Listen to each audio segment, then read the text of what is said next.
PSC PYQ സ്റ്റഡിയിലേക്ക് എല്ലാവർക്കും സ്വാഗതം. അപ്പോൾ ഇന്നത്തെ നമ്മുടെ ടോപ്പിക്ക് LDC 2027 നമുക്ക് എങ്ങനെ പഠിച്ചു തുടങ്ങാമെന്നാണ്. ഇപ്പോൾ പഠനം തുടങ്ങുന്നവർക്കും അതേപോലെ വീട്ടമ്മമാർക്കും പഠിച്ചുകൊണ്ടിരിക്കുന്നവർക്കും എല്ലാവർക്കും ഒരേപോലെ ഫലപ്രദമായ ഒരു സ്റ്റഡി പ്ലാനാണ് ഞാൻ പറയുന്നത് ഇന്നിവിടെ. അപ്പോൾ നമ്മൾ എന്താണ് ഈ വർഷം നോട്ടിഫിക്കേഷൻ ഉണ്ടാവും എന്നൊക്കെ തന്നെ നമുക്ക് വിചാരിക്കാം. നമുക്ക് വേറെ ഒന്നിനെക്കുറിച്ചും ചിന്തിക്കേണ്ട. നമ്മൾ എങ്ങനെയാണ് നമ്മുടെ പഠിത്തം എങ്ങനെയാണ് നമുക്ക് ഫലപ്രദമായിട്ട് മുന്നോട്ട് കൊണ്ടുപോകുന്നതെന്നും അത് ബ്രേക്ക് ആകാതെ എങ്ങനെയൊക്കെ കൊണ്ടുപോകാമെന്നും എന്നൊക്കെ ഇതിൽ പറയുന്നുണ്ട്. അപ്പോൾ നമുക്ക് വീഡിയോയിലോട്ട് കിടക്കാം. ഫസ്റ്റ്, ഇപ്പോൾ കുറേ പേര് ചോദിച്ചിട്ടുണ്ട്, അവർ ഡിഗ്രി കഴിഞ്ഞതേ ഉള്ളൂ, അവർക്ക് എങ്ങനെയാണ് തുടക്കമാണ് അവർക്ക് എങ്ങനെയാണ് പഠിച്ചു തുടങ്ങേണ്ടതെന്നൊന്നും അറിയത്തില്ലെന്ന് കുറേ കമൻസ് വന്നിട്ടുണ്ട്. അപ്പോൾ ആദ്യമായിട്ട് ശ്രദ്ധിക്കുക, തുടക്കക്കാരാണെങ്കിൽ ഫസ്റ്റ് നമ്മൾ തുടക്കക്കാരാണെങ്കിലും ആരാണെങ്കിലും ഫസ്റ്റ് നമ്മൾ ആ സിലബസിനെ കുറിച്ച് നമ്മൾ വ്യക്തമായി മനസ്സിലാക്കുക. എന്തൊക്കെ കാര്യങ്ങൾ എവിടെ നിന്നൊക്കെ ചോദിക്കുന്നു എന്ന് നമ്മൾ ഫസ്റ്റ് ഒന്ന് മനസ്സിലാക്കുക സിലബസിനെ കുറിച്ച്. എന്നിട്ട് ഫസ്റ്റ് എന്താണ് തുടക്കക്കാരുടെ കാര്യമാണ് പറയുന്നത്. തുടക്കക്കാർ ആദ്യം കുറച്ച് സമയം, അതായത് ഒരു 2 മണിക്കൂർ ഒരു ദിവസം പഠിക്കാനായിട്ട് ശ്രമിക്കുക. അതായത് വേറെ എന്തിനൊക്കെ പോകുന്നവർ ഒരു 2 മണിക്കൂർ ആദ്യം നമ്മൾ തുടങ്ങുകയാണ്. അപ്പോൾ എന്താണ് ലളിതമായതിൽ നിന്നും സങ്കീർണമായതിലേക്ക്, അതല്ലേ നമ്മൾ എല്ലാത്തിലും നമ്മൾ അത് തന്നെയാണ് പറയുന്നത്. എല്ലാ ക്ലാസ്സുകളിലും നമ്മൾ അത് തന്നെയല്ലേ പറയുന്നത്. ആദ്യം കുറേശ്ശെ നമ്മൾ ബേസായിട്ട് പറഞ്ഞിട്ടല്ലേ പിന്നെ നമ്മൾ നമ്മുടെ പാഠപുസ്തകത്തിലാണെങ്കിലും എന്താണെങ്കിലും കുറച്ചുകൂടെ ടഫുള്ള വിഷയങ്ങളൊക്കെ പഠിക്കുന്നത്. അപ്പം നമ്മൾ തുടക്കക്കാരാണ് ആദ്യം എന്ത് ചെയ്യണം, ആദ്യം ഒരു 2 മണിക്കൂർ നമ്മളെ പറ്റാവുന്ന രീതിയിൽ ഒരു 2 മണിക്കൂർ ഫസ്റ്റ് പഠിക്കുക, അവർക്ക് പറ്റാവുന്ന രീതിയിൽ. മനസ്സിലായല്ലോ? അപ്പോൾ ആ പഠിക്കാൻ തുടങ്ങുമ്പോഴുള്ള ഒരു സബ്ജക്റ്റിൻ്റെ കാര്യം നമ്മൾ ശ്രദ്ധിക്കുക. നമ്മൾ ഒരുപാട് കട്ടിയുള്ള വിഷയങ്ങളൊന്നും എടുത്ത് പഠിക്കരുത്. ഇപ്പോൾ ഓരോരുത്തർക്കും ഓരോ ഇഷ്ടങ്ങളുണ്ടാവും. ചിലർക്ക് മാത്സ് ആയിരിക്കും ഇഷ്ടം, ചിലർക്ക് എന്താണ് സോഷ്യൽ ആയിരിക്കും ഇഷ്ടം, ചിലർക്ക് ബയോളജി ആയിരിക്കും. അങ്ങനെയുള്ള ഇതൊക്കെ ഉണ്ടല്ലോ, അങ്ങനെയുള്ള പല ഇതുണ്ട്. അപ്പോൾ എന്താണെന്ന് മനസ്സിലാക്കേണ്ടതെന്ന് വെച്ചാൽ നമുക്ക് എന്താണോ ഇഷ്ടം അത് നമ്മൾ ആദ്യം പഠിക്കുക, ആദ്യം പഠിക്കാൻ തുടങ്ങുക. അപ്പം നമുക്ക് നമ്മുടെ വിഷയങ്ങളാണെങ്കിൽ നമ്മളിപ്പോൾ പിന്നെ പഠിക്കാൻ തുടങ്ങുമ്പോൾ നമുക്ക് അത്രയും ഒരു ബുദ്ധിമുട്ടും ഒരു പ്രശ്നങ്ങളും നമുക്ക് തോന്നത്തില്ല. ഇത് നമ്മളെ കൊണ്ട് പഠിച്ചെടുക്കാം എന്നുള്ള രീതിയിൽ നമുക്ക് തോന്നും. ആദ്യം എന്താണ് നമ്മൾ ചെയ്യേണ്ടത്, ആദ്യം സ്വയം ഒരു ആത്മവിശ്വാസം ഉണ്ടാക്കിയെടുക്കുക. അതായത് നമുക്ക് ഏറ്റവും ഇഷ്ടമുള്ള സബ്ജക്റ്റ് നമ്മൾ ആദ്യം പഠിക്കാൻ തുടങ്ങുക. മനസ്സിലായല്ലോ? നമ്മളല്ലാതെ ഒരു മാത്സ് ഇഷ്ടമില്ലാത്ത ഒരാൾ ഫസ്റ്റ് കയറി എനിക്ക് മാത്സ് ഒന്നും അറിയത്തില്ല അതുകൊണ്ട് ഞാൻ ഫസ്റ്റ് മാത്സ് തന്നെ പഠിക്കാം എന്ന് വിചാരിക്കരുത്. അപ്പോൾ അവിടെ ആദ്യം തന്നെ നമ്മളെ കൊണ്ട് നമ്മുടെ മനസ്സിൽ നമ്മൾ വിചാരിക്കും, ഇതൊക്കെ ഭയങ്കര ടഫാണ്, എന്നെ കൊണ്ട് പറ്റത്തില്ല, അതേ നമ്മൾ വിചാരിക്കത്തുള്ളൂ. അതുകൊണ്ട് ഫസ്റ്റ് ആദ്യം എന്താണ് 2 മണിക്കൂർ തുടങ്ങി, തുടക്കക്കാർ 2 മണിക്കൂർ തുടങ്ങിയിട്ട് എന്താണ് നമ്മൾ പതുക്കെ ആ സമയം കൂട്ടിക്കൊണ്ടുവരിക. അതേപോലെ തന്നെ നമ്മൾ എന്താ ചെയ്യേണ്ടത്, നമുക്ക് ഇഷ്ടമുള്ള വിഷയങ്ങൾ, ഓരോരുത്തർക്കും ഓരോ ഇഷ്ടങ്ങളായിരിക്കും. അപ്പോൾ ആ ഇഷ്ടമുള്ള വിഷയം ആദ്യം പഠിക്കുക. ഒരു 2 മണിക്കൂറോ 3 മണിക്കൂറോ, അത് ഇഷ്ടമുള്ള വിഷയമാണെങ്കിൽ നമ്മൾ കുറച്ച് നേരം കൂടുതലിരിക്കും അല്ലേ. അപ്പോൾ ഇഷ്ടമുള്ള അനുസരിച്ച് പഠിക്കുക. അപ്പോൾ അങ്ങനെയാണ് ആദ്യം ചെയ്യേണ്ടത്. പിന്നെ വേറൊരു കാര്യം എന്ന് വെച്ചാൽ നമ്മൾ ഇതിന് മുന്നത്തെ ഏറ്റവും ലാസ്റ്റ് നടന്ന LDCയുടെ അല്ലാതെ പുതിയ ട്രെൻഡ് മനസ്സിലാക്കുക. ഇപ്പോൾ 2027 എക്സാം എങ്കിൽ നമ്മൾ 2026 പാറ്റേൺ, ഓരോ വർഷവും പാറ്റേൺ മാറിക്കൊണ്ടിരിക്കും. PSCയുടെ ട്രെൻഡ് ഇപ്പോൾ അത് തന്നെയാണ്. നമുക്കറിയാമല്ലോ, പഴയ രീതിയിലുള്ള ചോദ്യങ്ങളൊന്നും അധികം ഒന്നും വരുന്നില്ല. വൺ വേർഡൊക്കെ വന്നു എന്ന് പറഞ്ഞാൽ പോലും അതിലെന്തെങ്കിലുമൊക്കെ ആയിട്ട് അവർ വേറെ എന്തെങ്കിലും അതിൽ ചേർക്കുന്നുണ്ട്. അപ്പോൾ എന്താ ചെയ്യേണ്ടത്, നമ്മൾ ഫസ്റ്റായിട്ട് PSCയുടെ 2027 നമ്മുടെ എക്സാം നടക്കുന്നതെങ്കിൽ ആ 2026 ട്രെൻഡ് മനസ്സിലാക്കുക. നമ്മൾ ഏകദേശം ഒരു 10th പ്രിലിംസ് അല്ല, അവിടെ തൊട്ടുള്ള 10th ലെവലുള്ള എക്സാംസും അതേപോലെ തന്നെ 12th വരെയുള്ളത് നമ്മൾ അതിൻ്റെ ട്രെൻഡ് ഒന്ന് മനസ്സിലാക്കുക. 10th മാത്രം നോക്കരുത്, 12th നമ്മൾ LDC കുറച്ചുകൂടെ ടഫായിട്ടുള്ള സിലബസ് അല്ലേ. അപ്പം നമ്മൾ അതിൻ്റെ 12th ലെവൽ സിലബസും കൂടെ നമ്മളൊന്ന് നോക്കുക. അതേപോലെ അതിൽ നിന്ന് എന്തൊക്കെ PYQ ക്വസ്റ്റ്യൻസ് വന്നിട്ടുണ്ട് നമ്മൾ ജസ്റ്റ് ഒന്ന് പഠിക്കാനായിട്ടല്ല, ജസ്റ്റ് ഒന്ന് അറിയാനായിട്ട് നമ്മൾ വെറുതെ ഇടയ്ക്ക് നമുക്ക് എപ്പോഴെങ്കിലും പറ്റുമ്പോഴൊക്കെ നമ്മളൊന്ന് നേരത്തെ PYQ ഒന്ന് വെറുതെ നോക്കുക. ചെയ്യണ്ട, ഫസ്റ്റ് തന്നെ നമ്മൾ ചെയ്യരുത്, വെറുതെ ഒന്ന് നോക്കുക. നമ്മൾ പഠിക്കാൻ തുടങ്ങുമ്പോൾ അതിൻ്റെ ട്രെൻഡ് മനസ്സിലാക്കാനായിട്ടാണ്. നമ്മൾ മുൻവർഷങ്ങളിലെയും നോക്കാം, ഇതും താരതമ്യം ചെയ്താൽ ഒത്തിരി ഡിഫറൻസ് ഉണ്ടാകും. കാര്യം 2025 പോലെ ആയിരിക്കത്തില്ല 2026 ചോദിക്കുന്നത്. അപ്പോൾ ഒത്തിരി ഡിഫറൻസ് ഉള്ളതുകൊണ്ട് നമ്മൾ ആ ട്രെൻഡ് മനസ്സിലാക്കി പഠിക്കുക. പിന്നെ മൂന്നാമത്തെ കാര്യം എന്ന് വെച്ചാൽ നമ്മൾ ഒന്നാമത്തെ വീക്ക് നമ്മൾ 2 മണിക്കൂർ പഠിക്കുക, പക്ഷേ പതിയെ പഠനം കൂട്ടിക്കൊണ്ടുവരിക. രണ്ടാമത്തെ ആഴ്ചയാകുമ്പോൾ നമ്മളൊരു 3 മണിക്കൂർ പഠിക്കാൻ തുടങ്ങുക, മൂന്നാമത്തെ ആഴ്ചയാകുമ്പോൾ 4 മണിക്കൂർ പഠിക്കാൻ തുടങ്ങുക. അതായത് പഠിക്കാൻ സമയമുള്ളവരുടെ കാര്യമാണ് ഞാൻ പറയുന്നത്. പഠിക്കാൻ സമയമില്ലാത്തവർ ഇപ്പോൾ ഞാനൊരു സ്റ്റഡി ടൈം ടേബിൾ ഉണ്ടാക്കുന്നുണ്ട്, ഞാൻ അതിൽ വിശദമായിട്ട് പറയാം. ഇതിപ്പോൾ തുടക്കക്കാർ ഇങ്ങനെ ചെയ്യുക. തുടക്കക്കാരാണെങ്കിൽ ആരാണെങ്കിലും LDCക്ക് പ്രിപ്പയർ ചെയ്യുന്നവർ ഫസ്റ്റ് ഇങ്ങനെ ചെയ്യുകയായിരിക്കും ഏറ്റവും നല്ല ബെറ്റർ.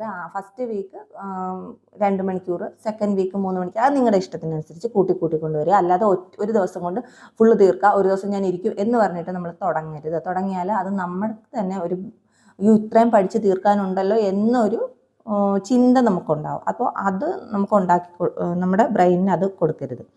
പിന്നെയെന്ന് വെച്ചാൽ വലിച്ചു വാരി പഠിക്കരുത്. നമ്മൾ അത് കഴിഞ്ഞ് ഒരു 1 or 2 റാങ്ക് ഫെയിൽ, അത് നല്ല പ്രസിദ്ധീകരണങ്ങളുടെ 1 or 2 റാങ്ക് ഫെയിൽ നമ്മൾ വാങ്ങിക്കുക. 1 or 2 റാങ്ക് ഫെയിൽ.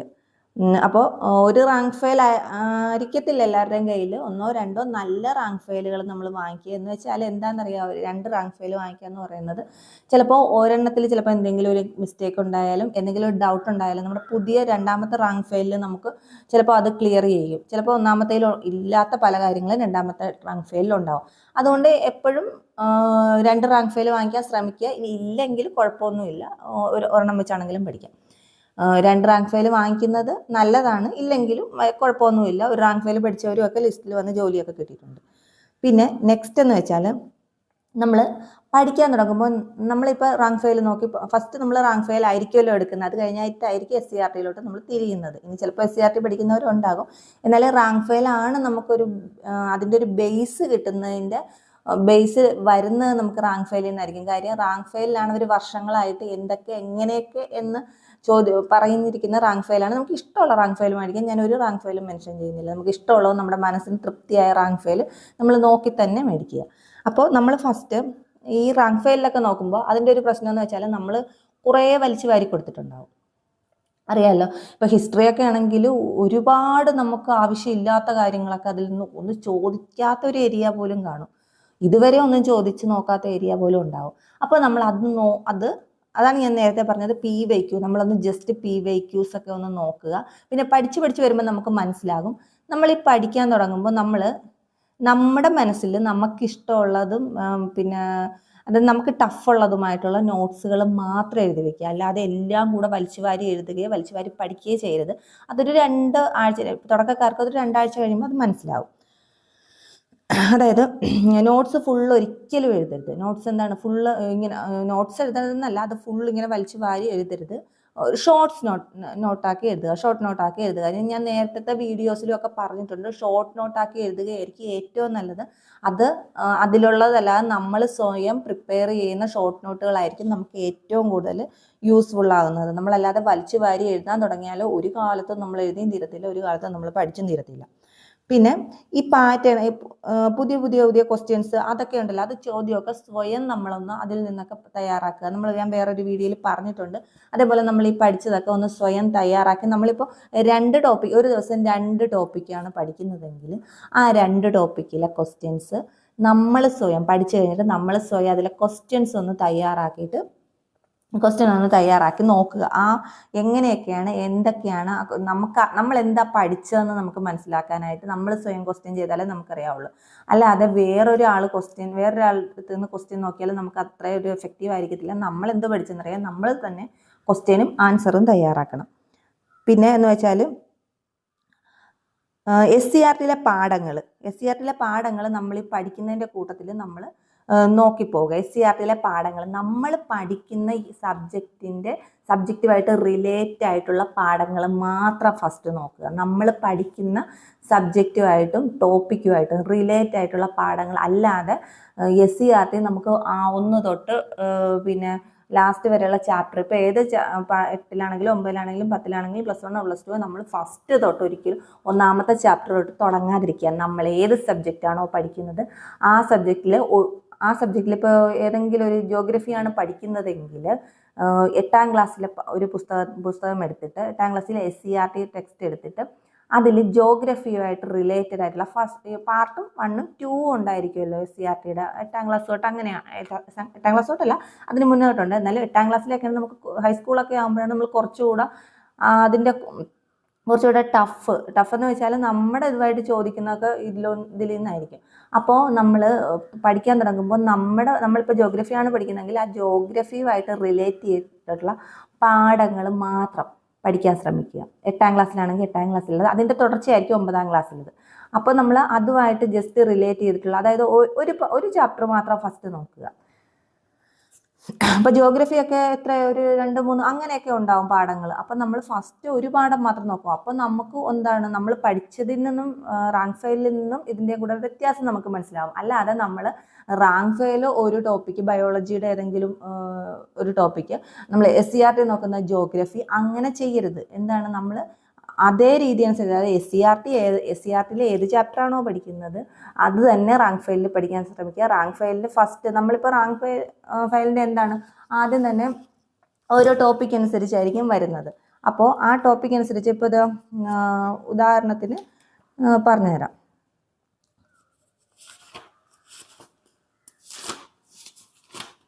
ഇന്ത്യൻ ചരിത്രം, ഇന്ത്യൻ സ്വാതന്ത്ര്യ സമര കാലഘട്ടം, സാമൂഹ്യ സാംസ്കാരിക മുന്നേറ്റങ്ങൾ. അപ്പോൾ ഫസ്റ്റ് 1ാം സ്വാതന്ത്ര്യ സമരമാണ്. അപ്പോൾ നമ്മൾ 8ാം ക്ലാസ്സിൽ 1ാം സ്വാതന്ത്ര്യ സമരത്തെക്കുറിച്ചുള്ള പാഠം ഉണ്ടാവുമല്ലോ. അപ്പോൾ ആ പാഠം മാത്രം നമ്മൾ നോക്കുക.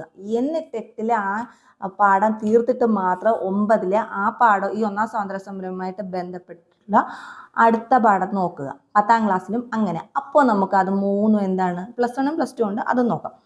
അത് കഴിഞ്ഞ് അപ്പോൾ അതൊക്കെ കുറച്ച് സമയം വേണം. കാര്യം നമ്മളിപ്പോഴേ പഠിച്ചു തുടങ്ങണം, എന്നാലേ നമുക്കൊരു ഉയർന്ന റാങ്കിൽ എത്താൻ പറ്റത്തുള്ളൂ.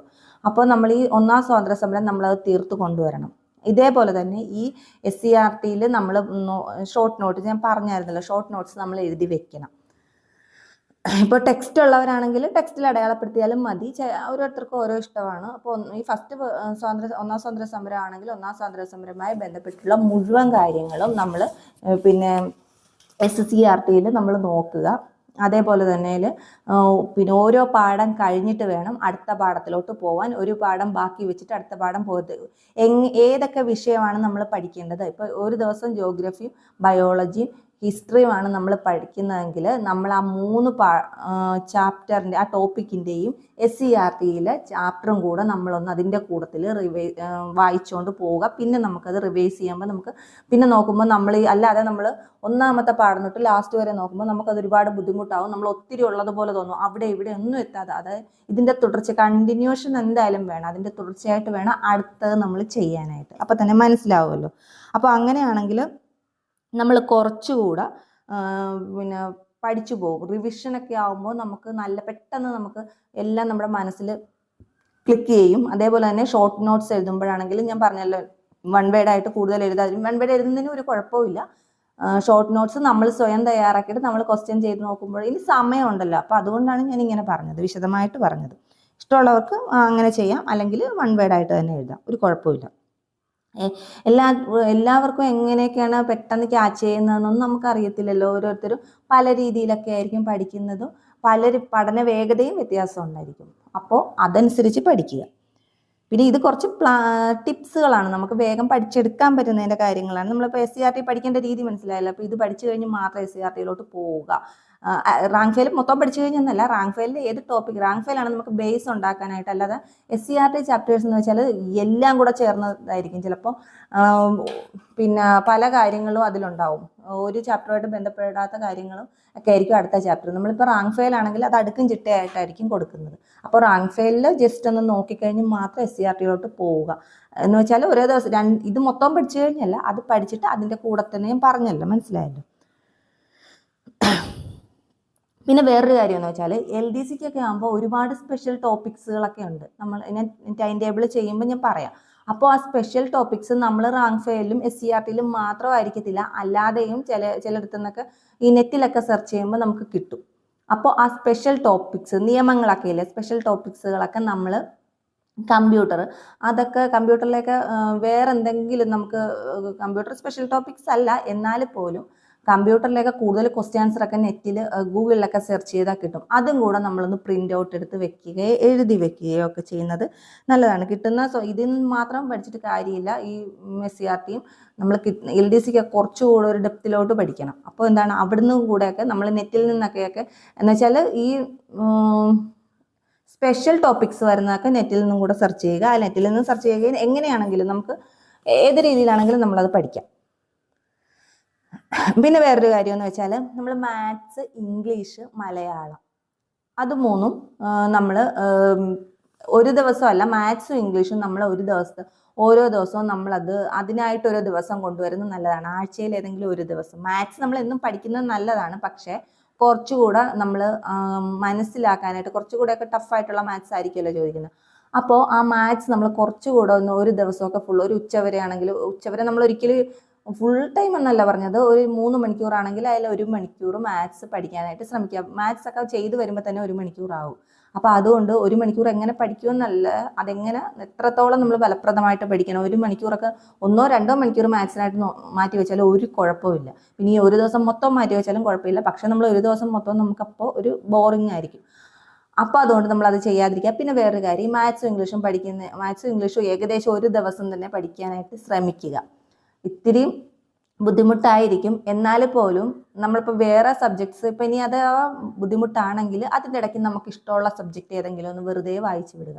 മാത്സും ഇംഗ്ലീഷും പഠിക്കുന്ന ദിവസം നമുക്ക് പിന്നെ അത്ര ബുദ്ധിമുട്ടാണെങ്കിൽ ഇപ്പോൾ ഇംഗ്ലീഷ് മാറ്റാം. അപ്പം മാത്സ് നമ്മൾ എന്തായാലും നമ്മൾ കുറച്ച് കൂടുതൽ നേരം വർക്കൗട്ട് ചെയ്യണം.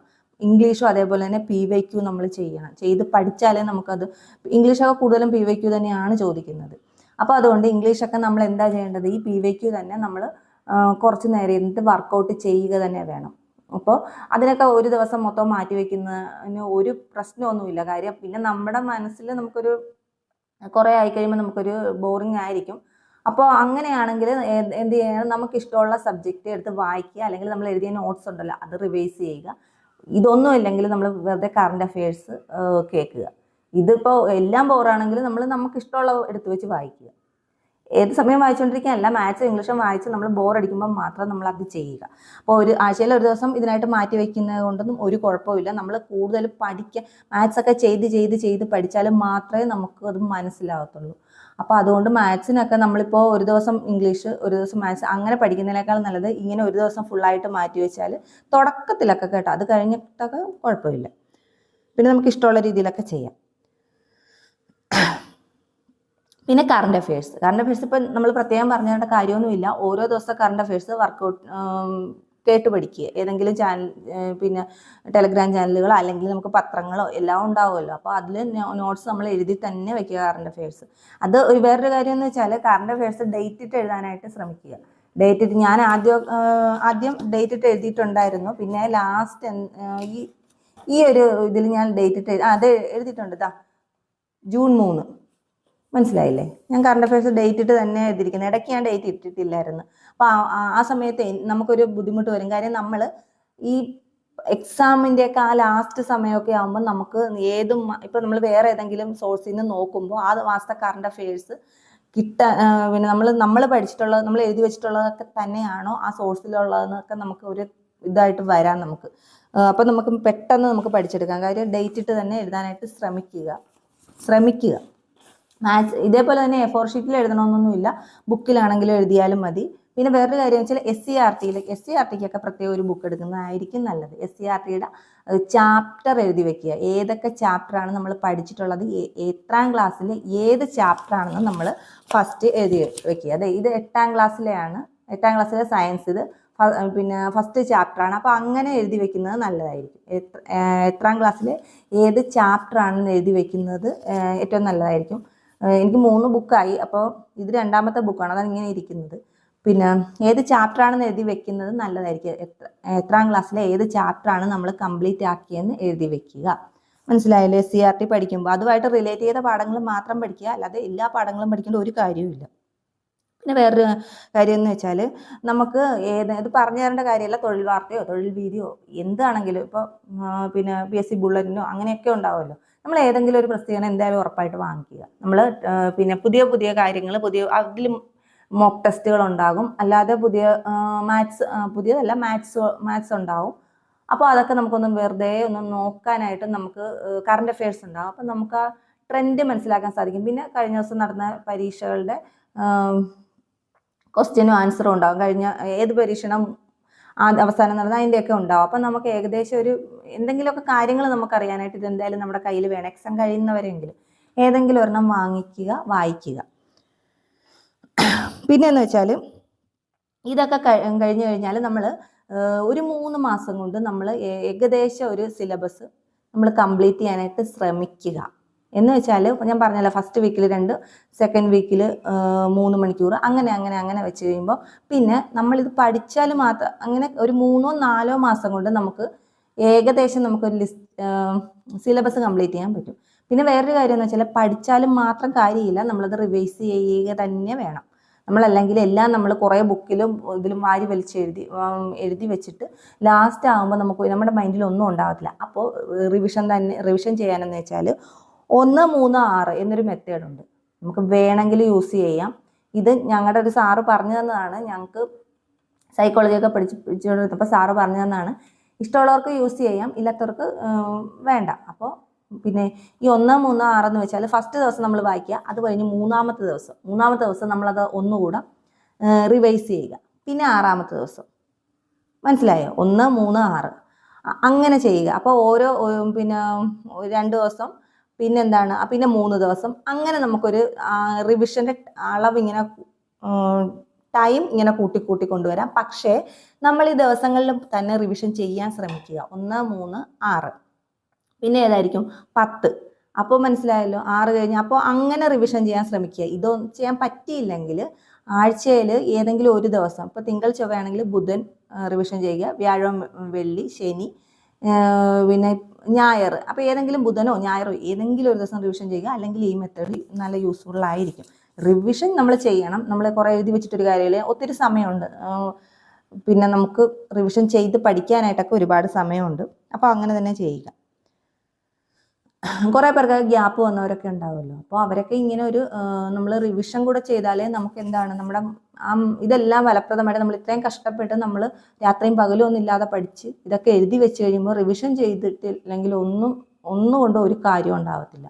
അപ്പം നമ്മളെന്താണ്, ഒരു ലാസ്റ്റ് ബുധനാഴ്ചയോ അല്ലെങ്കിൽ ഞായറാഴ്ചയോ അല്ലെങ്കിൽ ഞാൻ ഈ പറഞ്ഞ മെത്തേഡ് ഏതെങ്കിലും നമ്മൾ ചെയ്യുക. അപ്പോൾ മനസ്സിലായല്ലോ. ഇങ്ങനെയൊക്കെ കുറേ. പിന്നെ നമ്മൾ തൊഴിൽ വാർത്തയുടെ കാര്യം പറഞ്ഞു. പിന്നെ OMR ചെയ്ത് നോക്കുക. OMR ചെയ്ത് നോക്കുക എന്ന് വെച്ചാൽ ഈ OMR നമ്മൾ ഫസ്റ്റ് തുടങ്ങുമ്പോഴേ OMR ചെയ്യരുത്.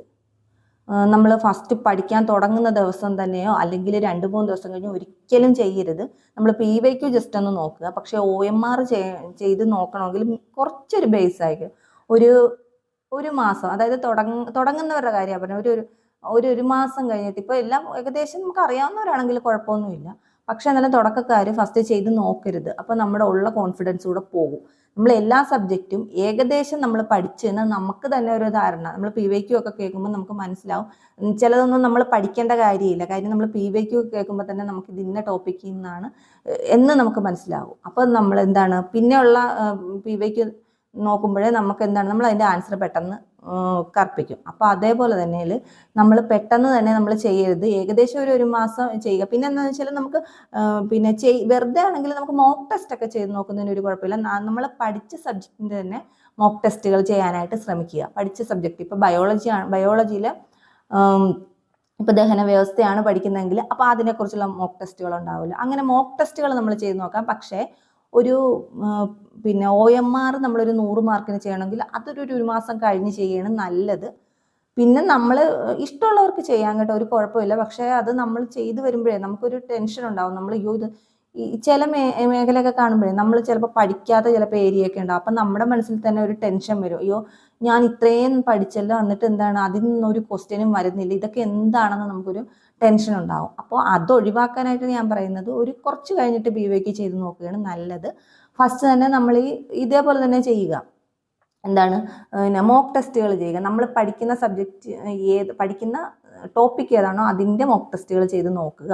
അതിൻ്റെ തന്നെ OMR ചെയ്യാം നമുക്ക്. അപ്പോൾ അതിൽ നിന്ന് തന്നെയുള്ള മോക്ക് ടെസ്റ്റിനനുസരിച്ച് നമുക്ക് OMR ചെയ്യാം, ഒരു കുഴപ്പമില്ല. 100 മാർക്കിൻ്റെ കാര്യമാണ് ഞാൻ പറഞ്ഞത്. ഇനി അങ്ങനെയൊന്നും ഏകദേശം ഇപ്പം പഠിച്ചവരായിരിക്കും ഡിഗ്രി പ്രിലിംസ് ഒക്കെ കഴിഞ്ഞ് അപ്പോൾ അങ്ങനെയൊക്കെ പഠിക്കുന്നവർക്ക് ഒരു കുഴപ്പമില്ല. ഞാൻ പഠിച്ച് തുടങ്ങുന്നവരുടെ കാര്യമാണ് പറഞ്ഞത്. അപ്പോൾ അങ്ങനെയൊക്കെ നമുക്ക് ചെയ്യാം. പിന്നെ എന്താണ്, നമുക്ക് പ്രിൻ്റ് ഔട്ട് എടുത്ത് വയ്ക്കാം. നമ്മൾ ഏത് സബ്ജക്റ്റിൻ്റെ നമുക്ക് ഇത്തിരി ടഫുള്ള സബ്ജക്റ്റ് ആണെങ്കിൽ അതിൽ നിന്ന് കിട്ടാവുന്ന ഏതെങ്കിലും വിവരങ്ങൾ, ഇപ്പോൾ ഉത്തരപർവ്വത മേഖല, ഉപദ്വീപീയ പീഠഭൂമി, അതിൽ നിന്നൊക്കെ എപ്പോഴും ക്വസ്റ്റ്യൻസുകൾ ആവർത്തിച്ചുകൊണ്ടിരിക്കും. ചില ടോപ്പിക്സ് എന്നൊക്കെ എന്നും ആവർത്തിച്ചുകൊണ്ടിരിക്കും. അതൊരിക്കലും അതൊരു അക്ഷയപാത്രം പോലെയാണ്. അതിൽ നിന്നുള്ള ക്വസ്റ്റ്യൻസ് ഒരിക്കലും തീരത്തില്ല. PSCക്കും അതുപോലെ തന്നെയാണ്. അതൊക്കെ ഇഷ്ട മേഖലകളായിട്ടുള്ള ഇത് മാത്രമല്ല കേട്ടോ, പലതും ഉണ്ട്. പല സബ്ജക്റ്റിൽ നിന്നും പല മേഖലകളുണ്ട്. അപ്പോൾ ആ മേഖലകളിൽ നിന്നൊക്കെ വരുന്ന ക്വസ്റ്റ്യൻ നമ്മൾ ഈ എവിടെ നിന്നാണ് എന്തൊക്കെയാണോ നമുക്ക് പാടുള്ളത്, അല്ലെങ്കിൽ വേറെ ഏതെങ്കിലും വഴി നമ്മൾ നെറ്റിൽ നിന്ന് സെർച്ച് ചെയ്താലോ നമുക്ക് അതിൻ്റെ പ്രിൻ്റ് ഔട്ട് എടുത്ത് വയ്ക്കുക. പ്രിൻ്റ് ഔട്ട് എടുത്തിട്ട് ഇതേപോലെ ഒരു ഫയലിൽ നമ്മൾ സൂക്ഷിച്ച് വെക്കുക. ഏതിൻ്റെതാണോ നമ്മൾ ഇത് എടുക്കുന്നത് അതിൻ്റെ നമ്മൾ എഴുതി കൂടെ വെക്കുക. അത് ഓരോ ഫയലിലാക്കി വെക്കേണ്ടവർക്ക് അങ്ങനെ വെക്കാം, അല്ലെങ്കിൽ ഇഷ്ടമുള്ളവർക്ക് വേറെ ഏതെങ്കിലും രീതിയിൽ ചെയ്യാം. കാര്യം എന്താണെന്ന് വെച്ചാൽ നമ്മൾ ചിലപ്പോൾ പഠിച്ചു വരുമ്പോൾ നമ്മൾ ഈ സിലബസിലൊന്നും അല്ലാത്ത ചിലപ്പോൾ പുറത്തുനിന്നൊക്കെ ചോദ്യങ്ങൾ വരാം. അപ്പോൾ അതിനാണ് നമ്മൾ ഈ നെറ്റിൽ നിന്നും കൂടെ സെർച്ച് ചെയ്തിട്ട് അതിൻ്റെ പ്രിൻ്റ് ഔട്ടൊക്കെ എടുത്ത് സൂക്ഷിക്കുന്നത് വളരെ നല്ലതായിരിക്കും. അപ്പോൾ പിന്നെ എഴുതേണ്ട കാര്യം, നോട്ട്സ് എഴുതേണ്ട കാര്യം ഞാൻ പറഞ്ഞിട്ടുണ്ട്. ബാക്കി എല്ലാ കാര്യങ്ങളും ഞാൻ പറഞ്ഞിട്ടുണ്ട്. പിന്നെ കറണ്ട് അഫെയർസ് നമ്മൾ എപ്പോഴും അപ്ഡേറ്റ് ചെയ്തുകൊണ്ടിരിക്കുക. എപ്പോഴും നമുക്കറിയാം ചില പദവികളൊക്കെ എപ്പോഴും മാറിക്കൊണ്ടിരിക്കും. അപ്പം നമ്മൾ കൂടുതലും ഈ പദവികളൊന്നും ഒരു ഡെപ്തിലൊന്നും പദവികളൊന്നും നമ്മൾ പഠിക്കണ്ട. ഇത് നമ്മുടെ എക്സാമിൻ്റെ സമയത്ത് മാറത്തില്ല എന്ന് ഉറപ്പുള്ളതൊക്കെ മാത്രം നമ്മൾ നോക്കുക. അല്ലാതെ നമുക്കറിയാമല്ലോ ഏകദേശം വരുമ്പോൾ ഇത് 2-3 മാസത്തിനകം മാറുന്നൊന്നും നമ്മളങ്ങനെ നോക്കേണ്ട. കാര്യം നമ്മൾ പുതിയത് വരുമ്പോൾ നമ്മൾ എപ്പോഴും പഴയതിൽ നമ്മൾ പഠിച്ച് ഉറപ്പിച്ച റിവൈസ് ചെയ്യുമ്പോൾ അതായിരിക്കും നമ്മുടെ തലയിൽ നിൽക്കുന്നത്. അപ്പോൾ അതൊക്കെ നമ്മൾ എന്ന് വെച്ചാൽ എഴുതി വെക്കുന്നല്ല, എഴുതി വെച്ചോളൂ. പക്ഷെ നമ്മൾ ചിലതൊക്കെ നമ്മൾ മാറിക്കൊണ്ടിരിക്കും എപ്പോഴും. അപ്പോൾ അതുകൊണ്ട് നമ്മൾ ഒരുപാട് അങ്ങോട്ട് പിന്നെ ഇതൊന്നും ഈ പദവികളൊന്നും നമ്മൾ ഒരുപാട് അങ്ങോട്ട് ഡെപ്തിൽ പഠിക്കണ്ട. പിന്നെ ഞാൻ പറഞ്ഞല്ലോ ഈ കൺഫ്യൂസിങ് ഫാക്ട്സ് ഒക്കെ നമ്മൾ ശ്രദ്ധിച്ച് തന്നെ നമ്മൾ പഠിക്കുക. കൺഫ്യൂസിങ് ഫാക്ട്സ് മനസ്സിലായല്ലോ, കൺഫ്യൂസിങ് ഫാക്ട്സ് ഒക്കെ അതൊക്കെ എപ്പോഴും ചോദിക്കുന്നതായിരിക്കും. അപ്പോൾ അതൊക്കെ നമ്മൾ ശ്രദ്ധിച്ച് തന്നെ പഠിക്കുക. പിന്നെ ഞാൻ പറഞ്ഞില്ല, ട്രെൻഡ് അനുസരിച്ച് പഠിക്കുക. ഒരു 2014, 2015, 2016 ഒന്നും ക്വസ്റ്റ്യൻ പേപ്പർ നമ്മൾ വർക്കൗട്ട് ചെയ്യേണ്ട കാര്യമില്ല. ഒരു 24 തൊട്ടുള്ള ക്വസ്റ്റ്യൻ പേപ്പർ നമ്മൾ കൂടുതൽ 23, 24 ആ ഒരു ടൈമിലെ തൊട്ടുള്ളത് ചെയ്ത് നോക്കിയെന്നല്ല. അതിന് മുന്നുള്ള ഒന്നും ചെയ്യരുത്. അതിന് വെറുതെ നമ്മുടെ സമയം പോകത്തേ ഉള്ളൂ. എങ്ങാനുമൊക്കെ ഇപ്പോൾ ചെറിയ ചട്ടമ്പി സ്വാമികളുടെ ആദ്യകാല പേരോ അല്ലെങ്കിൽ പിന്നെ ശ്രീനാരായണ ഗുരു ജനിച്ച സ്ഥലം അങ്ങനെയൊക്കെയുള്ള ക്വസ്റ്റ്യൻസ് ഒക്കെ അതിൽ നിന്ന് കിട്ടാൻ പോകത്തുള്ളൂ. പക്ഷേ കുറച്ചുകൂടെ ഒരു ഡെപ്തിലൊക്കെ ഒരു 2024 തൊട്ടാണെന്ന് എനിക്ക് തോന്നുന്നു. അപ്പോൾ 2024 തൊട്ടുള്ള ക്വസ്റ്റ്യൻ ആൻസർ നമ്മൾ ചെയ്ത് നോക്കാനായിട്ട് ശ്രമിക്കുക. അതിന് മുന്നിലുള്ളതൊന്നും വെറുതെ നമ്മുടെ സമയം കളയേണ്ട കാര്യമില്ല. അപ്പോൾ ഇത്രയൊക്കെ ഉള്ളൂ ഇന്നത്തെ വീഡിയോയിൽ. ഇതിൻ്റെ ബാക്കി പാർട്ട് ഉടനെ വരുന്നതായിരിക്കും. നമ്മൾ വീഡിയോ ഒത്തിരി ലെങ്ത് ആകും പറഞ്ഞു വരുമ്പോൾ. അപ്പോൾ ഇന്നത്തെ വീഡിയോ ഇത്രയേ ഉള്ളൂ. ഇതിൻ്റെ ബാക്കി എല്ലാവരും ഒന്ന് ചെയ്ത് നോക്കുക. അപ്പോൾ എല്ലാവരും കാണുക. ഇഷ്ടപ്പെട്ടെങ്കിൽ സബ്സ്ക്രൈബ് ചെയ്യുക. അപ്പോൾ നെക്സ്റ്റ് വീഡിയോ ആയിട്ട് വരുന്നത് വരെ താങ്ക് യു.